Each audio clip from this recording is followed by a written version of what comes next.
Hello, everyone. Thank you so much for joining us tonight. We're so lucky to have Aleksandra joining us from Paris tonight with her beautiful book, which we are so happy Barrett Bookstore has. So let me start off by thanking the Friends of the Darien Library for making this program possible. I'd also like to thank Barrett Bookstore, who have this book on their shelves. It will make a great holiday present. It's really pretty.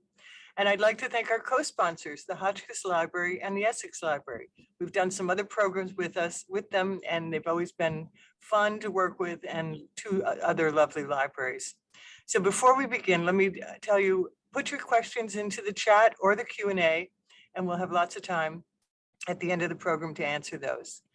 So Aleksandra Crapanzano is a Wall Street Journal food columnist and screenwriter, a graduate of Harvard College and the MFA program in film directing at NYU. Aleksandra has also written a food column for the New York Times Magazine and a series of essays for Gourmet, for which she received the MFK Fisher Award for Distinguished Writing from the James Beard Foundation. She is also the author of the London Cookbook and Eat, Cook, LA.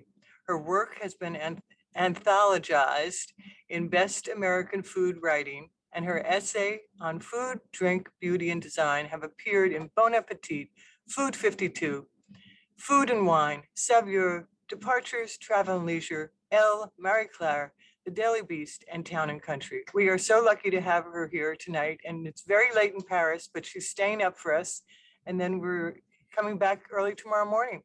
So good evening, and we'll have some questions at the end. Thank you, everyone. Hi.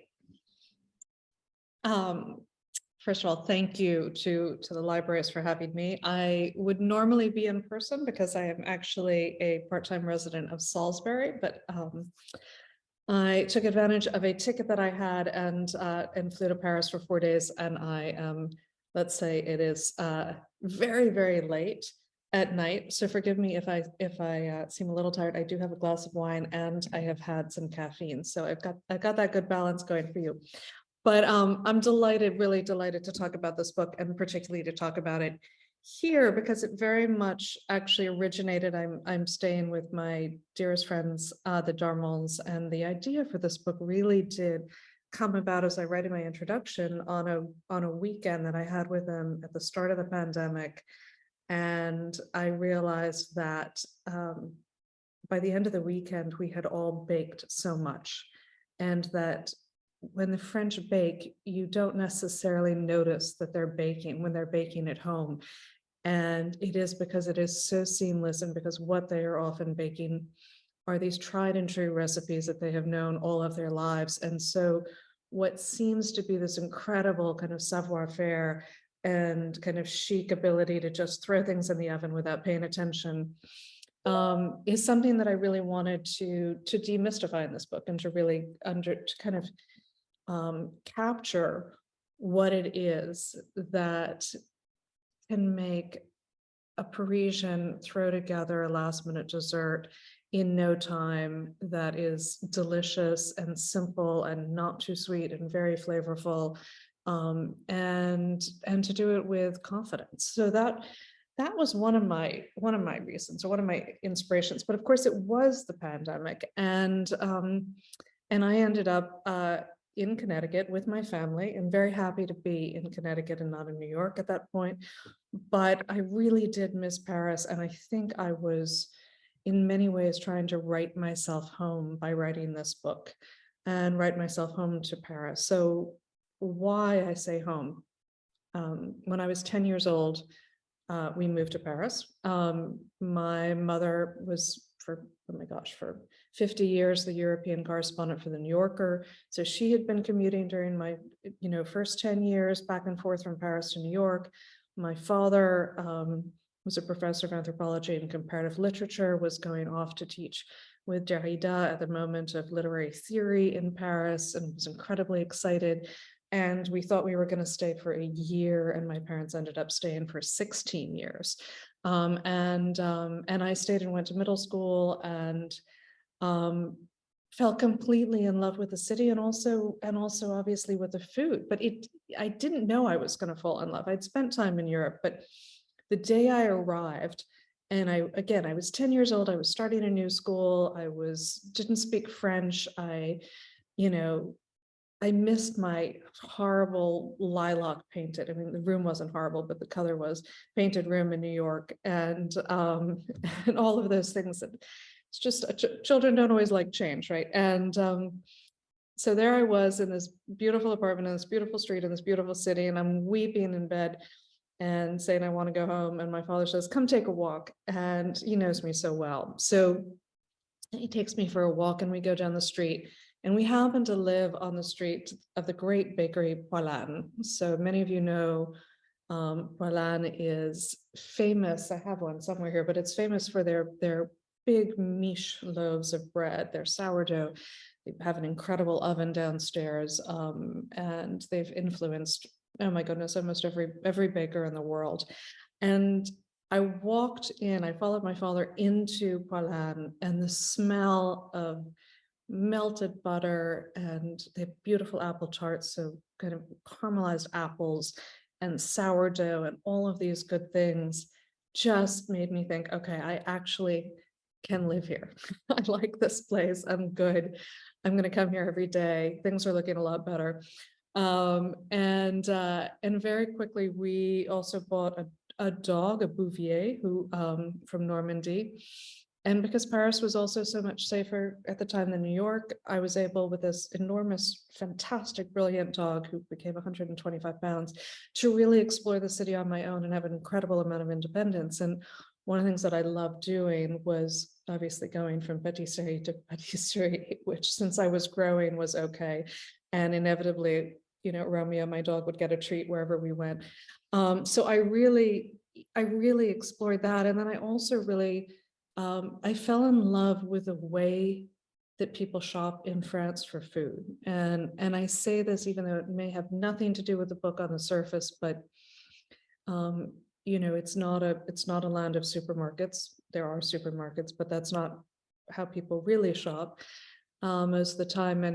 And when you go into a butcher, you go into a fish store, you go into a boulangerie or a cheese shop, the people who run those shops really, really, really know about their food, and they want to engage. And so when I started helping my parents with errands, I fell in love with the way that you talk about food and how you can learn in that way. And I learned so much from that. But jumping back to, the pandemic, I thought this was going to be a 70-page book. It's almost 400 pages. I set myself the task at the really early in the pandemic of thinking, okay, I am going to perfect one recipe a day and write a really short book, the kind of book that, is a little gift purchase, by the cash register at a Barnes & Noble or something like that. And it will be wonderful because it will I'll be writing my way home. I'll be reading all of these great books about French pastry and cakes. And it just felt like a very fun thing to do. And then suddenly I had, cooked 250, I baked 250 cakes, and I realized the pandemic was nowhere near ending. It was long past 250 days. And around that time, I also was realizing that nobody has actually written a book about what the French do bake when they bake at home. There are so many books about patisserie. There are so many books about bread and, croissant and pain au chocolat and all of those great things. But almost because the French take how they bake at home so for granted, I couldn't even find a cookbook in France on this subject. So I began to do a lot of research. I love to do research, and I ordered tons of books from France, and I would go through them and really try and dig into the history also of each recipe. And some of the recipes in this book date back to the Middle Ages. We have convection ovens, and we have mixers, and baking powder, which wasn't around always, and all sorts of things like that. But the essence of a lot of these recipes have been around for a very long time. And, that also inspired me to think this book needs to be written, and it needs to be a bigger book. It needs to be a book that really encompasses the cakes that the French really do make at home, almost from start to finish. And I began, of course, with a yogurt cake. Many of you will probably know that a yogurt cake is kind of the simplest cake to make, but it is actually so simple that it is taught in maternelle, which is kindergarten. And in France, it is, the yogurt will come in little kind of basically a little bit more than half of a cup jars. They used to be ceramic, and you would bring them back to your cheese shop and you would get a refill. Then they turned into glass sometimes. Now sometimes they're plastic, but they're all the same size. And if you walk by a kindergarten, you look in the window in France, you will, if you're on the right day, you will see these kids. It's kind of amazing. They'll have a bowl and they'll have a whisk and they'll have one little yogurt cup, and they will pour the yogurt into the bowl, and they will use then that yogurt cup to measure the rest of the ingredients. And then they will just stir it around and put it in a pan and bake it. And so nothing is needed. It's a great recipe also to have when you're traveling, because you can always make it. You can just make it everywhere. And it's kind of, it's a recipe for life. And what struck me about that recipe is so many different things. It's practical. It's got some oil in it. It's got the moistness from the yogurt. It can't be over mixed. It can barely be over baked. But really, that you can add anything you want to it almost. That one of the things about the way that the French tend to bake is they will take recipes that have been around for a long time and therefore have a really good structure. And when I say a really good structure, I don't mean that they're rock solid at all. They're very, very delicate, but they're structurally sound, meaning that the recipes are really structurally sound. And once you have those recipes, those back pocket recipes, like the yogurt cake, you can add rosemary, you can add lemon, you can add rose water, you can add orange blossom, you can do a Grand Marnier glaze if you want something that is for a dinner party. You could cover it with ganache, you could fill it in with chocolate chips or nuts. You can drizzle a little glaze over it. There's so much that you can do. And when I began to do more and more research, what I also realized is that the pantry, the global pantry. I had been sensing this about Paris in particular, but the French are really opening their culinary borders in a way that they never had before. So that my friends were making yuzu cakes and using macrate lime and kind of incorporating various ingredients. There's a lot of ras el hanout, for example, the Moroccan spice mix, in recipes now, so that they are suddenly opening up their kind of pantries to the world. And yet they also have these recipes that they can come back to. So they're I hate the word fusion in food, but essentially they're able to kind of move with the times and incorporate different ingredients and different flavors, but stay with the cakes that they really know how to make and know how to make well. And I wanted to share that, especially in the pandemic. I wanted to share that because we all were cooking at home and we all needed cakes sometimes. And so many people are scared of cakes, and cakes are actually among the easiest things to make. Once you get over that initial kind of fear that some people have, you realize that they're 10 or 15 minutes to put together, and they yield so much benefit. I mean, people smile when you present them with a cake. For the amount of effort, there's an extraordinary amount of joy. So I really wanted to write this book, not only because it was a subject that I loved. It was a way of writing myself home to Paris and writing about that time. It was also very much in my mind, I hoped, a gift to people to kind of to debunk the myth that cakes are very hard to make, and also, I think to debunk the myth that either the French can kind of come home after work and whip up an incredibly complex dessert, or that they just buy desserts. And the reality is that the French tend to be incredibly frugal and incredibly practical. And those are two things we all need to be right now as we face a recession also. And it is also, though, which I love, it is also a way for them to really eat well every day, because they're not trying to go crazy every day at particularly at home. They're cooking really well. They're often cooking things they really know how to make, that they've made throughout their lives and their parents have made, and that they've perfected. And when you think about cooking that way, as opposed to wanting the novelty always, that I think we do in America, you realize that it's actually really easy to eat well every single day. And when I say, frugal, it's definitely not, it's not austerity in any way.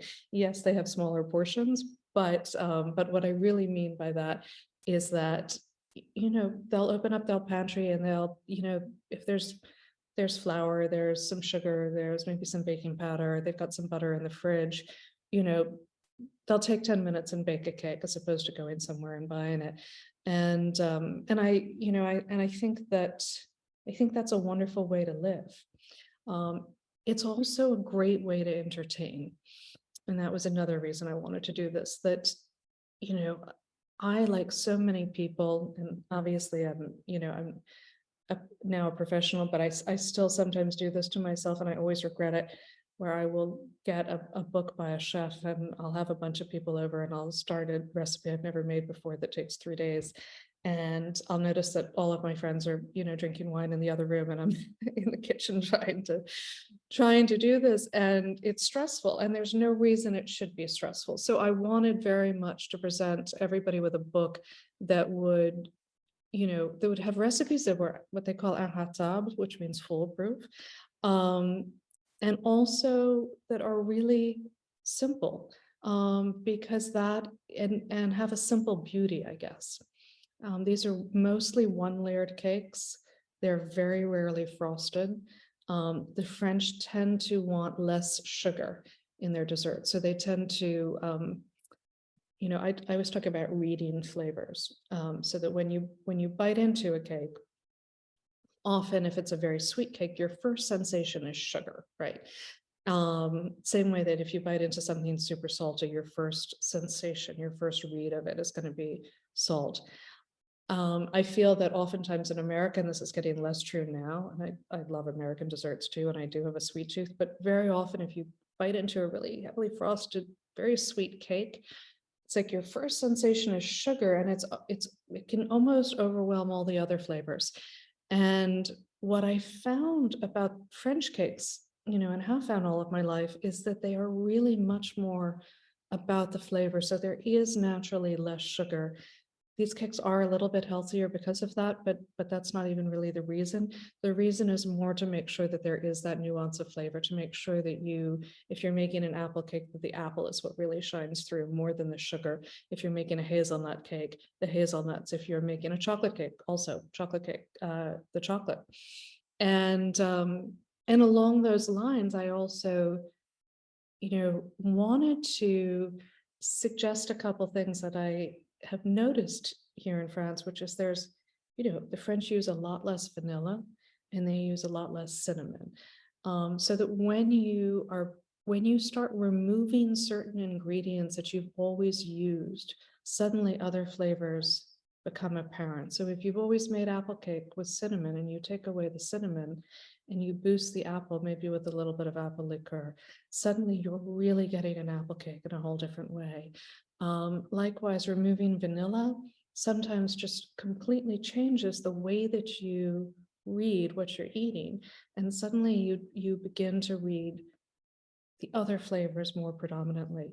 And that's also, I think, again, it's a little bit healthier, but it is also, I think, the way that we want to cook savory dishes as well, which is to never overwhelm that primary ingredient, but to actually be able to showcase it. Oh, there's so much I want to say.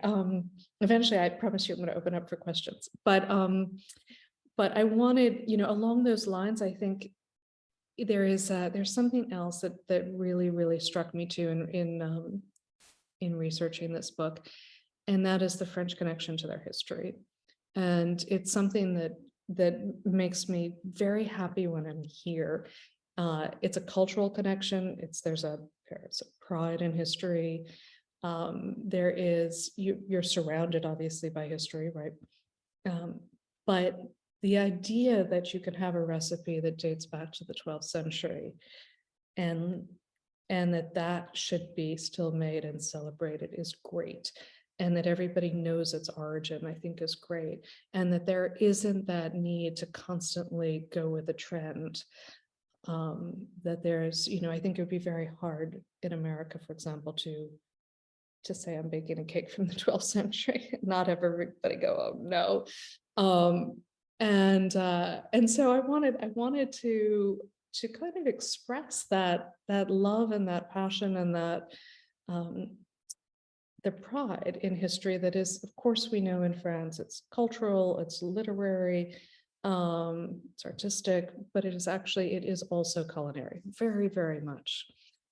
So those are a couple of the reasons. And I know I'm going to get a lot of questions on this. I'm just going to start by saying, the book does not require any experience, especially if you start with the first chapter, which is yogurt cakes, and a great cake called the 4/4. And the reason the 4/4 is such a great cake, it's very much like our pound cake.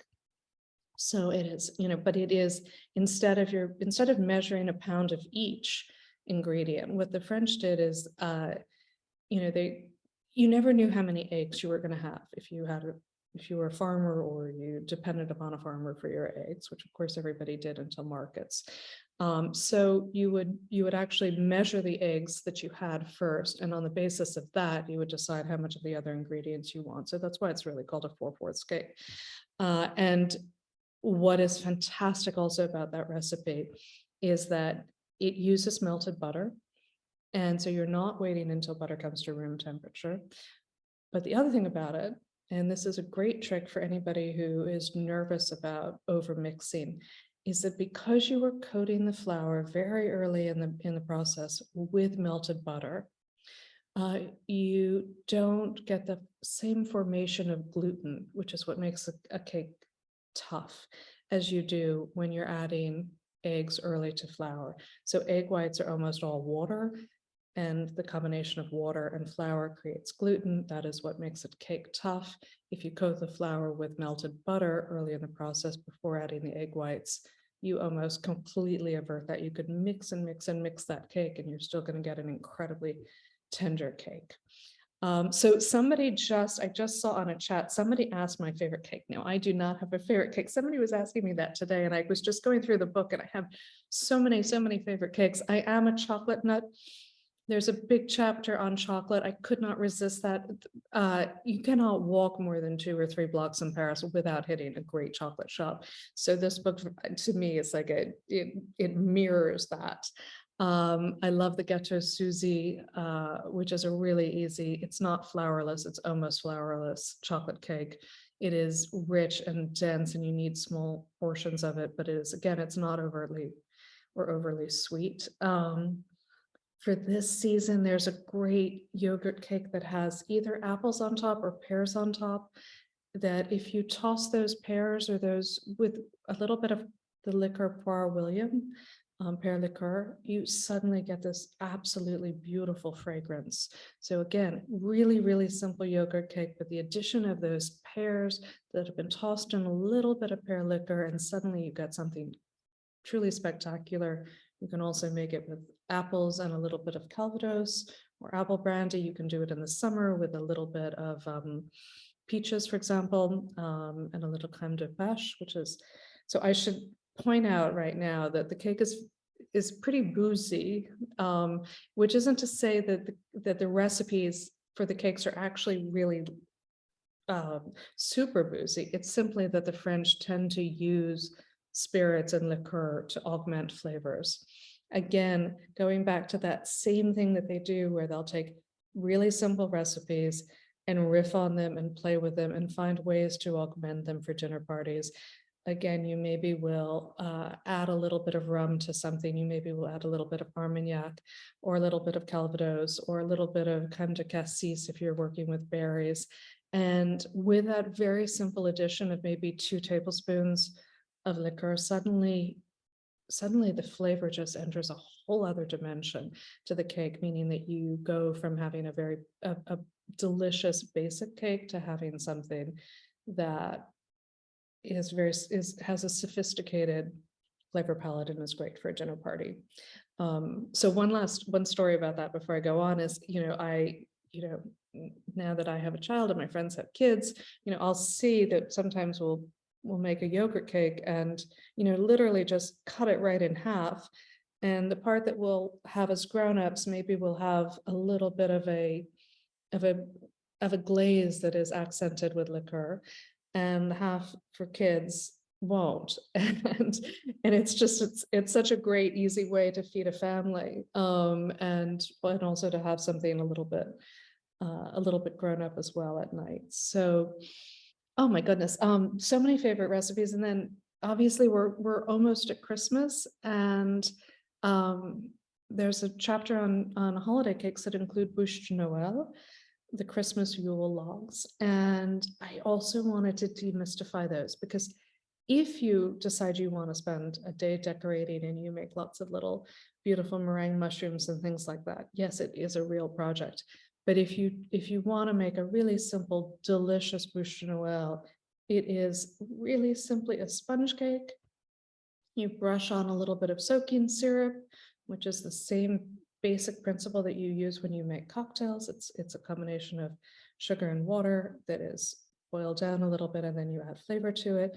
And then you can fill it with whipped cream, you can fill it with ganache, you can fill it with fruit, you can fill it with jam, and roll it up, cover it with a little bit of dark chocolate ganache, take a fork and run the tines of it down so that it looks like a log, and suddenly you have an unbelievable Christmas cake. So as you're thinking about Christmas, that is a really wonderful one. So I wanted to open this up for questions, because I obviously love the subject and talk about this, but I know there's some questions. We have someone who asked, can you use gluten-free flour in some of your cakes? Great question. So I would say that flour is a really important topic. There are gluten-free recipes in this book because the French use a lot of nut flours, and they have used a lot of nut flours long before people even discovered gluten intolerance or gluten sensitivity. And those cakes are naturally gluten-free, and they're moist. There's a beautiful brown butter hazelnut cake in here that I love, that I always serve to friends with gluten intolerance. One of the things I would warn people about in flour is that, French flour veers a little bit closer to cake flour than all-purpose flour. So in some of the recipes, I do specify cake flour versus all-purpose flour. When you are meant to use a cake flour, it is a little bit harder to substitute than when you are using an all-purpose flour. So that would be my one caveat. But if you are gluten intolerant and you can eat nuts, I would definitely start with that chapter.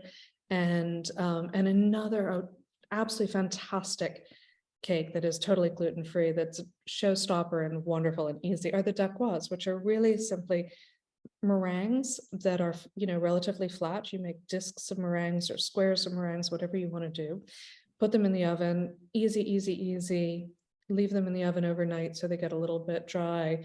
And then you can stack them and fill them with a little bit of chantilly. And when you are working with chantilly in a recipe, you kind of usually want to flavor it as much as we love just the taste of whipped cream. So you could add rose water if you're doing strawberries and raspberries. You could add orange blossom water. You could add rum. You could add espresso. You could add, almost any sort of flavor you want. You could add, there's a wonderful cardamom extract that Burlap and Barrel is making now that I love, for example.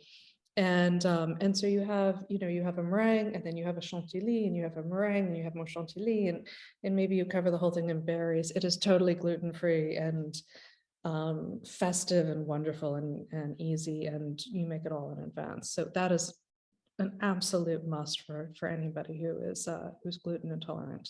That sounds wonderful. We had two people ask, would you speak about savory gâteaux? Yes, I would love to. So the French adopted a couple words from English, and one of them was weekend. So weekends really came about in the early 20th century. They started as a work concept in the UK, and when the French adopted the idea of having weekends, and in fact they didn't just adopt it, they had to strike and fight and all of that for it. They just took the word, and the other word, interestingly enough, is cake. But when the French talk about a cake, they don't mean a sweet cake necessarily. They mean a loaf cake, and oftentimes those loaf cakes are savory. And these are amazing because they're everything that you love in a sandwich rolled into batter. So, for example, a croque monsieur cake is a cake that is made obviously without sugar. It's got ham in it. It's got little nice cubes or slices of ham. It's got a little bit of Gruyere. It could be another cheese, and it's moist. You can add some chopped leeks, you can add some chopped chives, you can add, any kind of fresh herbs that you want. When you eat it, it is really like a great grilled cheese sandwich, but it is in a slice. And the brilliant thing about that is if you're making lunch for your kid and you want to put something in a lunchbox that's doesn't need to be refrigerated, doesn't need utensils, or let's say you're going to the beach and you want to put it in a beach picnic, or you're going on a trip and you want to take it on a plane or a train or a car ride. These are cakes that don't need to be refrigerated. And they don't get that thing that happens with sandwiches where it's either been in the fridge or it's been next to an ice pack or it's gotten too soft. They are really, really great. Now, the French primarily make these cakes to serve with an aperitif. So maybe they'll have it with a glass of wine before dinner. If they're having some friends over for a drink, you can make a savory cake and just cut it into thick slices, cut those slices into squares, and you have something that's really fantastic before dinner. But being practical, they will also then maybe use the leftovers, as I said, for a lunchbox the next day, or maybe to have as a late supper with a salad and a glass of wine, or if they're having friends over for a light lunch. There's a caprese one, which is a riff on the caprese salad, which I love, which is, tomato, mozzarella, and basil and a little bit of olive oil. And it is really that fantastic sensation when you have a great caprese salad and you're down to the last bite and you take a piece of bread and you just run it across the plate and you get all of that goodness of the mozzarella and the tomato and the basil and the olive oil together. It is that cake. So I won't go into all of them, but they are really practical and they were absolutely essential to me during the pandemic because I was suddenly not only writing a book about cakes and feeding my family, but there was lunch, and lunch had not been a thing for a lot of us, making lunch until the pandemic. So these were great. They last 3 days easily. We had a question. What is it with the French that they have the sophistication to add liqueurs to their cakes in a way that Americans do not? Oh, I wouldn't say that we don't exactly, but I think that they're really going for nuance rather than to say like this is a rum cake. Like there's I love Caribbean rum cakes, for example, where you get that almost drenched rum taste. When the French use liqueur in cake, it is, except for a baba rum, which really is drenched. It is for a very subtle flavor that lets you sense something a little bit refined and sophisticated and nuanced that doesn't necessarily read as alcohol. But it takes a cake and it adds a complexity of flavor to it that is really, really intriguing. And so the reason or the point of how people use it and why people use booze in cakes really is different, I would say. The Someone same way asked, that when you're making savory food, you'll deglaze a pan by pouring in a little bit of your wine or a little bit of whatever liquor you have around, and and suddenly you have a great sauce automatically. Someone asked, would you speak about your chapter concerning syrups? Yes. So soaking syrups are wonderful, because what they really are is they are the basis of a cocktail. They're simple syrup with flavor added, and they are a way of, again, taking recipes that you have in your back pocket that you've been making all of your life, like a sponge cake, a genoise, and being able to add almost any flavor you want, and also to keep a cake really moist. So soaking syrups are used for flavor, they're used to keep a cake moist, and very much they're used, particularly in genoise sponge cakes, to so that a sponge cake is really, it's a very dry cake. It's meant to be a sponge and to absorb a tremendous amount of alcohol, and not, not just alcohol, but flavor.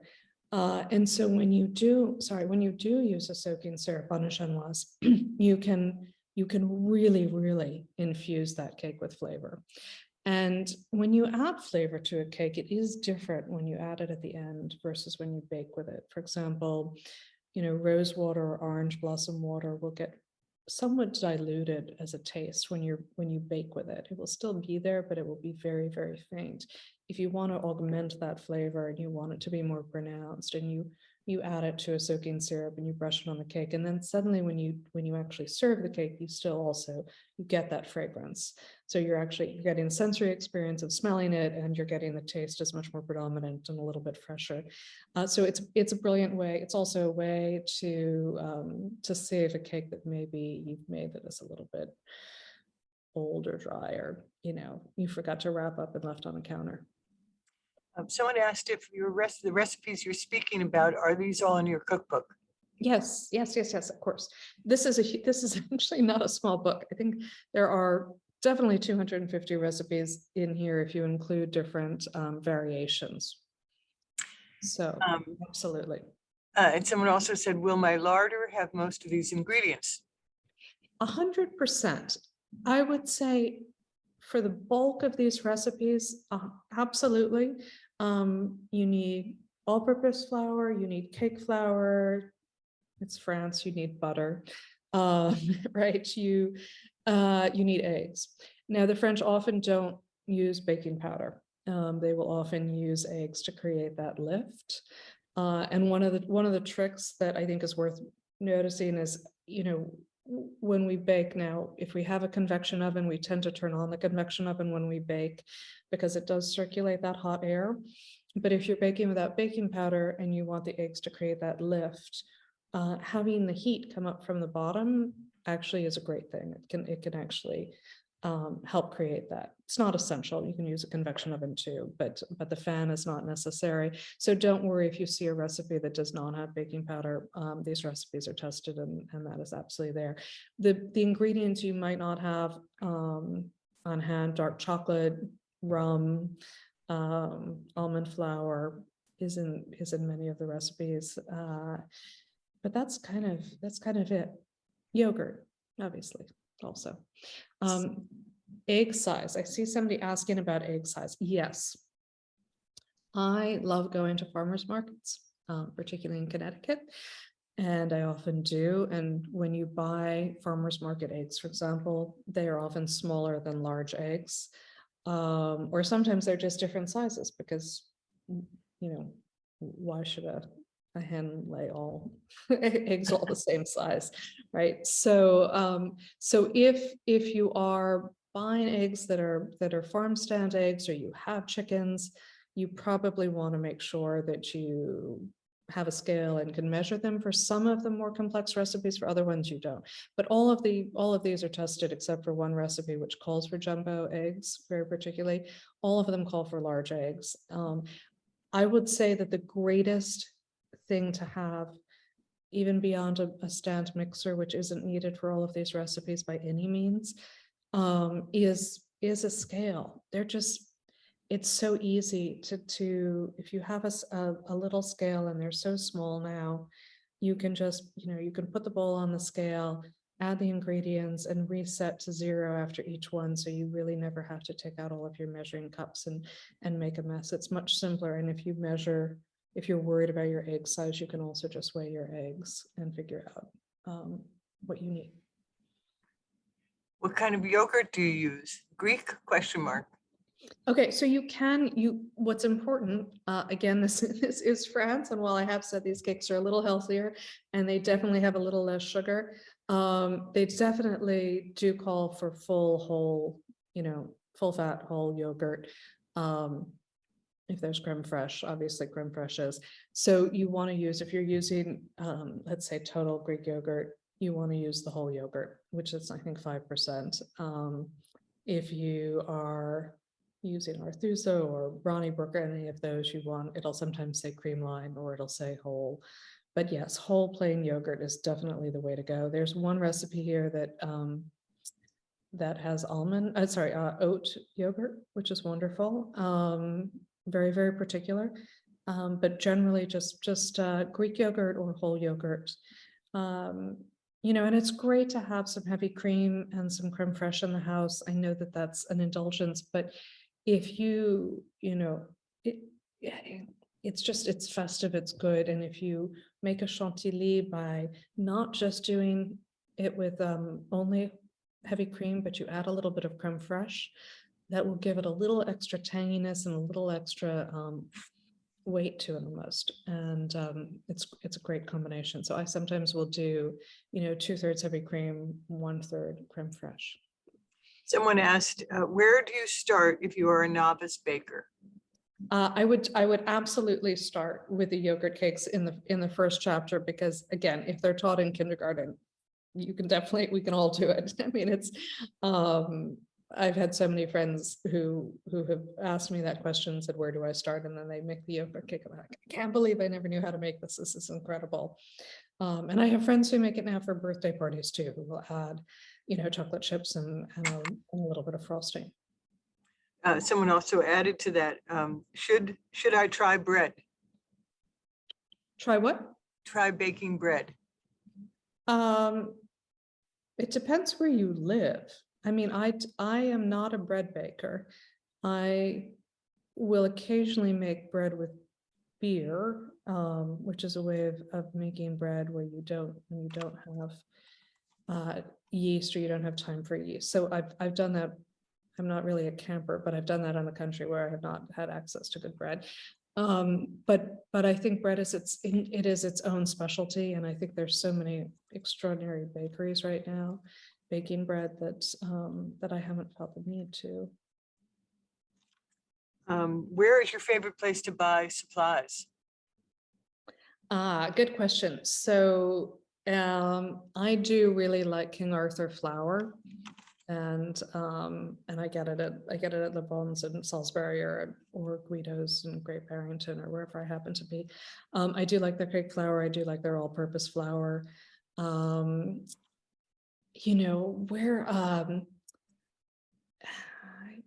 That's a great question. I would say it's not so much where as what. I do like to use European butter if I can find it. It has a higher fat content than American butter. It has less water in it, and sometimes has a slightly richer flavor. So again, not really where as much as what, I would say. Someone asked, would you talk a little bit about the Madeleines in the Financier chapter? Yes, so Madeleine and Financier are actually like little cakes, basically, right? But Madeleine, we all know about it. And what I love about Madeleine is, again, people think they're really hard. They couldn't be easier. The batter takes 10 minutes. You put it in the fridge.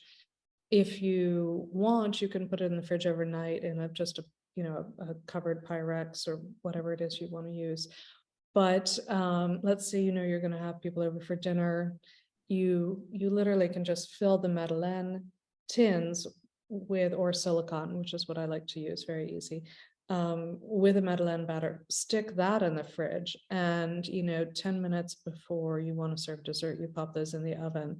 They're incredibly good, and they really have to be eaten within half an hour, and that's when they have that incredible kind of Proustian, they're divine. They're really fantastic. But they definitely, they're something you want to make to order. But they have great wow factor. And again, for very little time. Financiers are traditionally, they were made in the banking area near the Bourse, which is the stock exchange in France. And they were meant to resemble gold bars, so that when bankers were going to work and they would pass this particular bakery and they would see these kind of gold bars, they would think that was maybe lucky and buy one. They are essentially a little nut cake that is often made with hazelnuts or almonds, but they can also be made with pistachios. And the butter is usually browned, and browning butter just gives so much additional flavor. You get that kind of that rich nuttiness to butter suddenly. So again, very, very simple to make. You can make them in mini muffin tins also. You could also make them in the little tartlet molds that you sometimes see. When you do brown butter and you make them, it's just, they take on another dimension. It's just that browning of the butter that takes a very simple recipe and turns it into something else.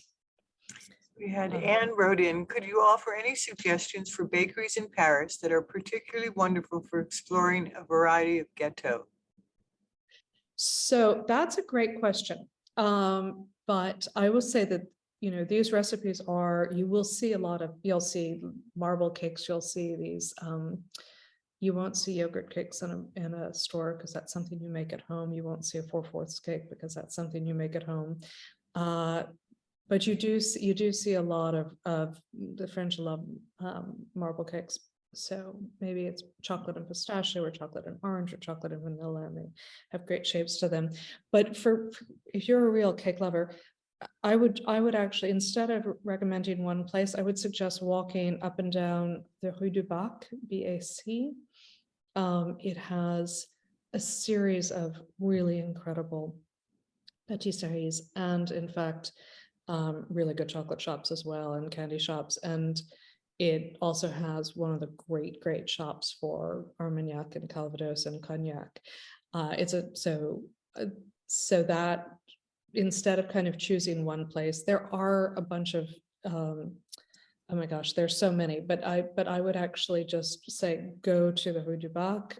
It's not that long. It's a beautiful area in the 6th arrondissement and on the border of the 7th, and just go from one to the other, because they're all amazing there. And Michalak is a really fantastic baker who's doing some very fun things. And interestingly enough, right now he's gotten very into maple syrup. So he's got all of these cakes that are maple based, but he's does beautiful patisserie. Absolutely. He's also in my book in the chocolate and mint version of an opera cake. And yesterday I interviewed François Perret, who's the new pastry chef at the Ritz, and fantastic. He's really changing the shapes of things, which is interesting. So his idea is, if you want a pain au chocolat, you probably want chocolate in every bite, and you probably are running to work while you're eating it. So he makes a very long one that's kind of thin, and you always get chocolate in each bite. He's kind of all the rage in Paris right now. Someone added a question to your Madeleine talk before. Do you cover the pan when you put it in the fridge? Yes, great question. Yes, I will cover almost everything, even if loosely, but I definitely cover things because you might have something in your fridge. Let's say you've chopped some onions, or you've got something like that. You never want to expose anything you're baking to those flavors. It's one of the reasons, if you go to a really great, serious restaurant, the pastry kitchen will be separate from the savory kitchen, so that you don't get those combined flavors.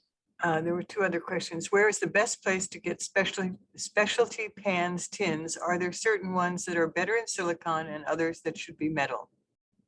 Oh, okay. So, yes, if you classically, for example, a Madeleine should be baked in a metal tin because that is, you basically, you get the shock of heat to the Madeleine, and that is what creates that famous bump. But I will say that everybody I know in France is using silicone because it's just so easy. You don't butter, you don't flour, you know that it's going to pop right out. The same way that people bake with silpats, you know, those silicone little layers that you can put on a baking pan. I will order them from Amazon. You know, there's an Italian company called, I think it is Silk, S-I-L-K, which sounds funny, doesn't sound Italian, but they make beautiful ones. Silpat makes beautiful ones. Look on the Williams Sonoma website and you'll see some of them. But basically online, yes. And what I would like, I even use them now for loaf cakes sometimes, and the French will sometimes bake their loaf cakes in a slightly longer and thinner size pan. It's basically the same weight in volume as a 9x5 pan, but the time is a little bit reduced because it is a little bit thinner and a little bit longer. But they have an elegant shape, which I like too. Someone asked, how long do spices stay good for? Okay, so not as long as one would hope, which is why I try and buy everything whole. So for example, cardamom, I would say particularly cardamom and nutmeg are two things that you really want to grind fresh. It's not that nutmeg can last for a long time as long as it's whole, as can cardamom. But what you don't want to do is you don't want to grind it to a powder too soon. If you grind, let's say in you know, the French will use green cardamom pods, not black cardamom pods, and they'll use the black seeds from the inside of those cardamom pods, and then they'll grind those, and those will usually need to be ground kind of within 24 hours of baking. But you know, that's not true, for example, with cinnamon or ginger, which will, as long as you can smell it, as long as you get a nice strong smell of spice, then it's fresh. Just keep them out of the sun and away from moisture. We have a question, bundt cakes, question mark. What was the question? Bundt cakes, question mark. Bundt cakes, yeah. Oh, I love bundt cakes. There are a couple bundt cakes in here actually.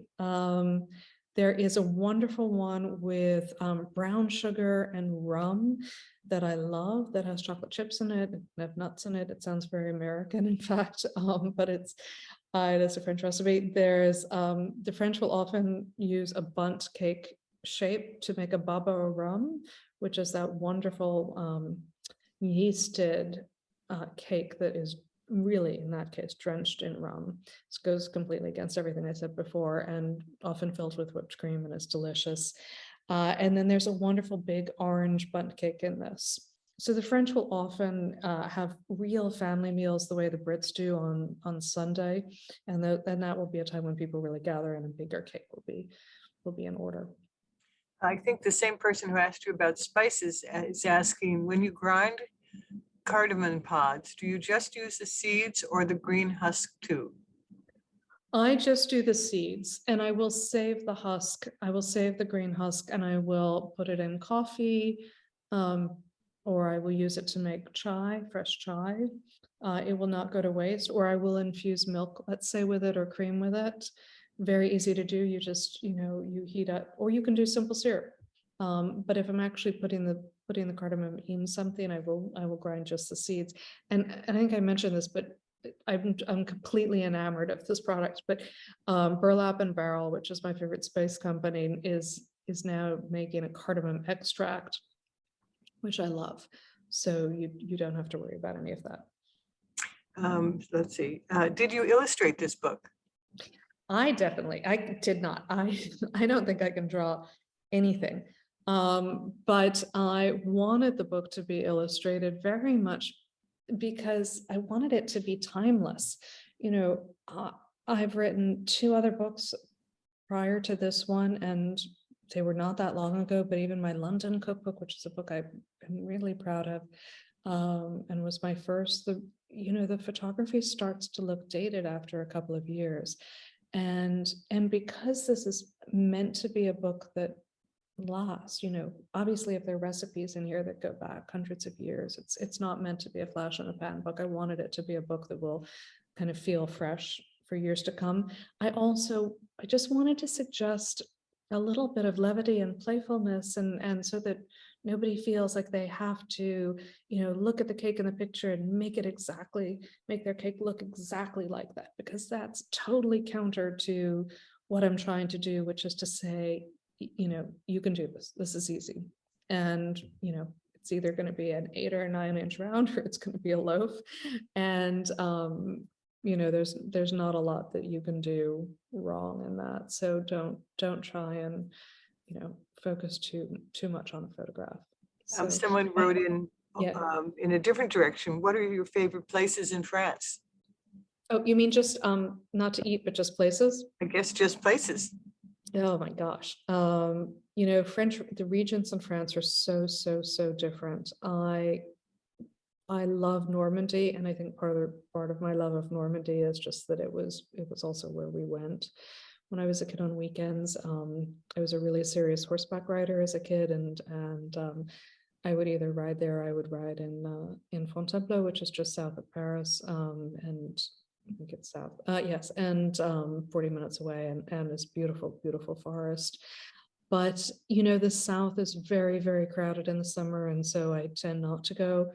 The coast of Brittany is beautiful. I love traveling through Burgundy. Obviously, the wine is extraordinary. The hills are extraordinary. It has an intimate feel.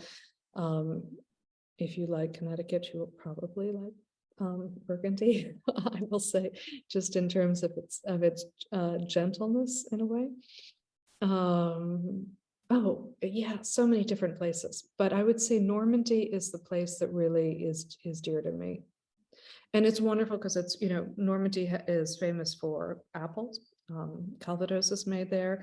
It also is known, like Brittany, for really good butter and really good cream and really good milk and really good cheese. And so when you go to Normandy, for example, and you want to buy butter, let's say, and you go to the cheese shop to get butter, they'll have, these huge vats of butter that are all hand churned and all slightly different. So they'll say, what are you using your butter for? And if you were using it for pastry, they'll give you a pastry butter. And if you're using it for something savory, they'll give you a different butter. So it's really, if you're a food person, it's pretty fantastic. Sounds great. Someone asked, did you include macaroons in your book, and are they difficult? Yes, they are difficult if you mean the French macaron, which are versus kind of the coconut ones. And no, I don't, because this book is, with 1 or 2 exceptions, like a clafoutis isn't really a cake. It is in here, and there's a wonderful recipe for a far breton, which is a Breton flan, which is one of my favorite recipes, and I couldn't resist putting that in. That's not really a cake either, but basically all of the recipes are cakes. So no, there are none of those. Someone asked, this must be the person who asked the bread question. What is the best skill for a baker? Okay, this is going to be a very odd one. I would say smell. And the reason I would say smell is that when you start baking, or if you have been baking and you really pay attention to smell, when a cake is done. Even if you don't set a timer or you forget your timer, when a cake starts to smell like the cake you want to eat, it's done. And likewise, spice. If it smells like that spice is fresh. I think it's, you can always sense if you're making a savory cake and you are trying to decide if a Roquefort is too strong and you smell it, you can instantly figure out kind of, if I want to stand back from that Roquefort, it's probably a little bit too strong for this cake. But if I'm kind of putting it to my nose and I'm not really getting enough of a smell, probably not going to add much flavor. So that in a weird way would probably be my answer to that. Do you have a favorite bakery in New York City? That's that's, I do so much baking that I tend not to buy things as much as, and certainly not since the pandemic. So not really. There are a couple places that I love going to that are, when I lived in Brooklyn, I now moved uptown, but when I lived in Brooklyn, there was a little place called the Borough, which was in a building on J Street, and there was this wonderful Japanese French pastry maker who was, and it didn't even have a storefront. I mean, it was just literally a counter, but it was absolutely delicious. But no, I don't actually have a favorite bakery in New York. Well, we'll have to go to Paris. I think we're coming to the end of our hour. Let me just, I wanted to hold your book up again because it is so beautiful. And I know the Darien Library has it, and I hope the other libraries have it.